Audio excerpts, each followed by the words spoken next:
Bonjour et bienvenue, voici notre tour d'horizon économique, géopolitique, sanitaire et boursier. Nous sommes le vendredi 11 juin et pour comprendre comment tourne la planète finance, c'est sur la bourse au quotidien et nulle part ailleurs. Et l'épisode du jour s'intitulera Un funiculaire haussier sans garde arrivée. Bon, c'est un petit peu le sentiment qu'on commence à formuler. Plus aucune consolidation à Paris depuis le mois de janvier. La dernière consolidation de 5%, ce qui est déjà peu de choses quand un indice boursier a pris entre 70 et 80%. 5% de consolidation, eh bien, ça remonte maintenant à fin janvier. Et depuis fin janvier, on aligne donc 23 semaines de hausse funiculaire émaillée par aucune consolidation de plus de 2%. Depuis 1988, date de création du CAC 40, ce n'est jamais arrivé. Alors, nous célébrons aujourd'hui notre 30e record absolu sur le CAC 40 GR en 50 séances.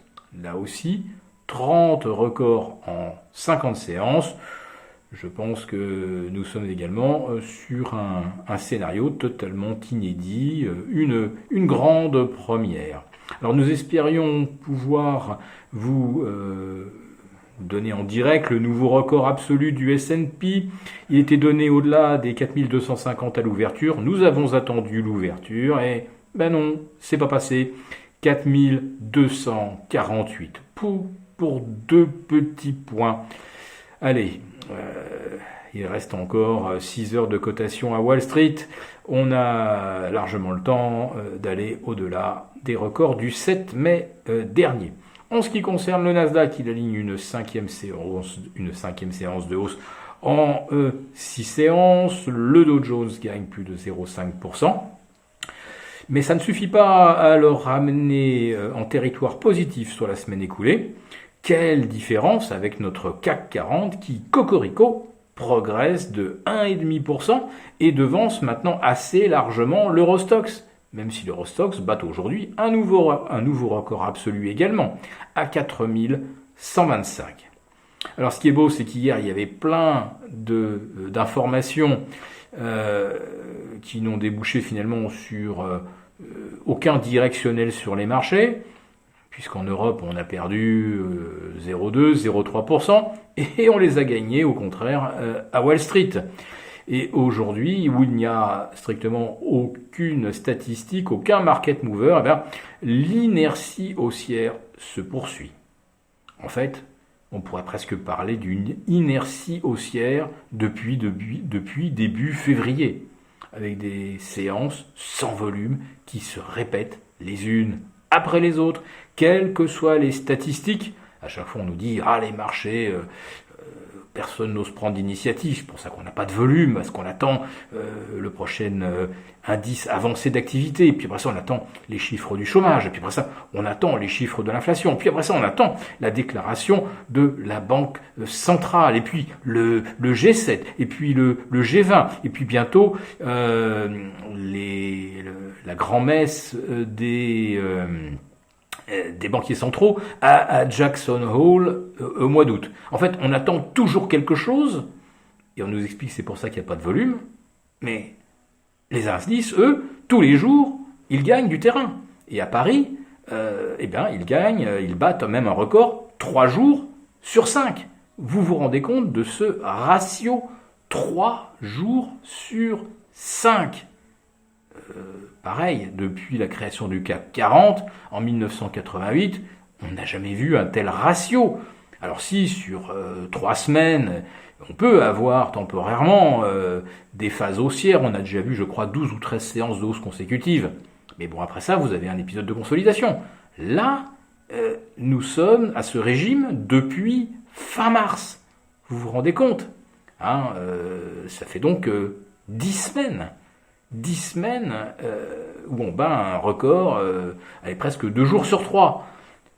Hallucinant. Voilà. Donc aujourd'hui, il n'y avait pas de statistiques, donc rien pour freiner finalement la poursuite de la hausse. Mais il n'y a toujours pas de volume. Hein. Alors ça va peut-être se poursuivre comme ça jusqu'à la séance des 4 sorcières. C'est dans une semaine, hein, ça sera donc le 18 juin.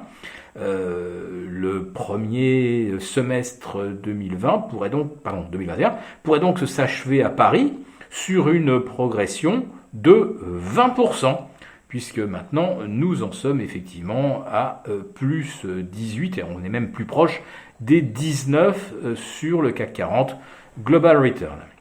Alors, si on devait quand même trouver une raison à cette progression des indices depuis plusieurs jours, c'est la détente des taux. Et cette détente des taux se confirme. Alors nos OAT repassent sous les 0,10, on est même à 0,9, et puis surtout aux États-Unis. Donc on avait déjà entamé la semaine en enfonçant le plancher des 1,54, et puis on a enfoncé les 1,50, et maintenant on en est à 1,45. Et nous avons un premier objectif à 1,40 qui finalement n'est plus si lointain. Donc nous avons depuis maintenant presque 4 semaines une progression synchrone des indices boursiers, des marchés de taux et même des matières premières, puisque l'indice CRB est revenu au plus haut annuel et même au plus haut depuis presque 3 ans, à 16,50.